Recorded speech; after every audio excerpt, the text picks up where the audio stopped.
E T V Bharat Urdu میں آپ کا خیر مقدم ہے۔ نیوز ٹائم کی اہم خبریں۔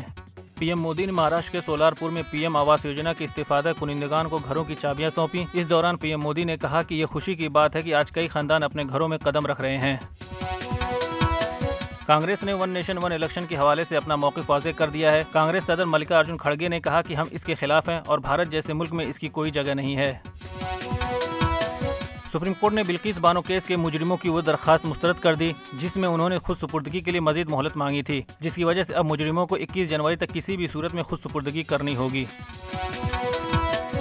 نیشنل کانفرنس کے صدر ڈاکٹر فاروق عبداللہ نے کہا کہ رام بی جے پی یا RSS کے ہی نہیں بلکہ پوری دنیا کے بھگوان ہیں۔ محکمہ موسمیات نے وادی کشمیر میں رواں ماہ کے آخری ایام کے دوران پہاڑی علاقوں میں کہیں کہیں ہلکی برف باری کی پیش گوئی کی ہے۔ وادی کشمیر میں موجودہ موسمی صورتحال اور طویل خشک سالی کے پیش نظر کشمیر پاور ڈسٹریبیوشن کمپنی نے بجلی تخفیف میں 2 سے 2.5 گھنٹے کا اضافہ کرنے کا فیصلہ کیا ہے۔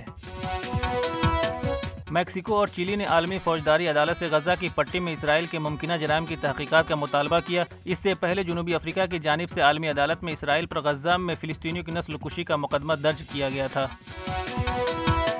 پاکستان اور ایران کے درمیان حالیہ کشیدگی پر تشویش کا اظہار کرتے ہوئے افغانستان نے کہا کہ دونوں ممالک کو تحمل کا راستہ اختیار کرنا چاہیے۔ ہمارا یہ خطہ طویل جنگوں کے بعد سلامتی اور استحکام کی سانس لے رہا ہے، اس لیے دونوں فریقین کو متنازع مسائل پر سفارتی ذرائع سے بات چیت کرنے کی کوشش کرنی چاہیے۔ ڈیرل مچل کے ناٹ آؤٹ 72 رن اور گیلن فلپس کے ناٹ آؤٹ 70 رن کی شاندار نصف سنچری کی بدولت نیوزی لینڈ نے چوتھے T20 میچ میں پاکستان کو 7 وکٹوں سے شکست دے دی۔ 159 رنوں کے ہدف کو نیوزی لینڈ کی ٹیم نے 19ویں اوور میں 3 وکٹ کھوکر حاصل کر لیا۔